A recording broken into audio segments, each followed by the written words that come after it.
அனைவருக்கும் கணித வணக்கம். இப்போ பார்க்க போகிறது 7ஆம் வகுப்புக்குரிய கணக்கு 3ஆம் பருவம் பயிற்சி 3ல் 13வது கணக்கை பார்க்க போகிறோம். a + b = 5 மற்றும் a² + b² = 13 எனில் ab = என்ன அப்படின்னு சொல்லி கேட்டிருக்காங்க. கொடுக்கப்பட்ட கணக்கு என்ன கொடுத்துருக்காங்க? a + b = 5ன்னு கொடுத்துருக்காங்க. அடுத்து என்ன கொடுத்துருக்காங்க? a² plus b² = 13. அப்படின்னா ab யோட மதிப்பு என்னன்னு கேட்டிருக்காங்க. இப்போ இந்த கணக்கை பொறுத்த வரைக்கும் நம்ம ஒரு முற்றுமையை கொண்டு வந்து நம்ம என்ன பண்ண போறோம்? அந்த விடையை கண்டுபிடிக்க போறோம். a plus b ன்னு கொடுத்துருக்காங்களா? நான் என்ன பண்ண போறேன்? a plus b the whole square அப்படின்னு போட்டுக்கிறேன். a plus b = 5. அப்ப a plus b the whole square = 5 square.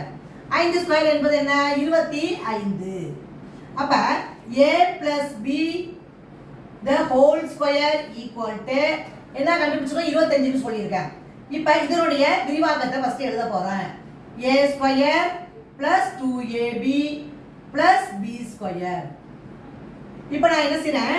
இந்த கணக்கை பொறுத்த வரைக்கும் ஃபர்ஸ்ட் a² எழுதிக்கிறேன், அடுத்து b² எழுதிக்கிறேன், + 2ab ன்னு எழுதிக்கிறேன். ஈக்குவல் எவ்வளவு? 25. a plus b the whole square = a² plus b² plus 2ab equal எவ்வளவு? 25. இப்போ a² b² ஓட வேல்யூ கொடுத்துட்டாங்க. a² plus b² ஈக்குவல் எவ்வளவு கொடுத்துட்டாங்க? 13. அதை போட்டுக்கிறேன். plus 2ab equal 25. அடுத்த ஸ்டெப் என்ன பண்ண போறோம்? 2ab ஈக்குவல் 25 அப்படியே போட்டுக்கிறேன். இடது பக்கத்துல 13, வலது புறம் கொண்டு போகும்பொழுது மைனஸா மாறும். 25ல 13 கழிச்சா எவ்வளவு? 12. 2ab = 12. அப்ப therefore ab = 12. இந்த பெருக்கிட்டு இருக்க 2 வலது புறம் கொண்டு போறோம், அது வகுத்தலுக்கு வந்துரும். 12 2ஆல வகுத்தோம்னா 6 கிடைச்சிரும். அப்ப therefore ab = ஆன்சர் என்ன கிடைச்சிருக்கு? 6ங்கற ஆன்சர் இந்த கணக்குக்கு கிடைச்சிருக்கு. அப்ப இதுக்குரிய விடை என்னது? 6. முற்றுமையை பயன்படுத்தி இந்த கணக்குக்குரிய விடையை நான் இப்ப கண்டுபிடிச்சு போட்டிருக்கேன்.